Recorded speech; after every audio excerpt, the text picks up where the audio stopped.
Okay, audio test tayo uli. Ito, ipa-plug ko na.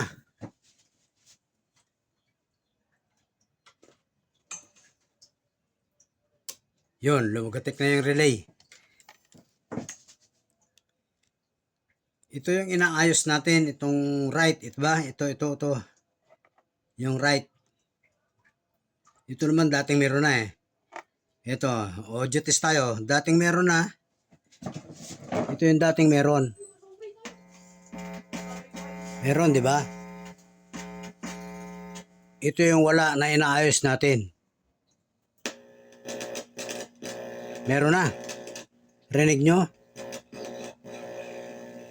Sa madalit salita, yung dalawang huling resistor na preamp ang nakaayos dito. Yung isa may putol ang paa, di ba? At saka yung isa kalawangin na.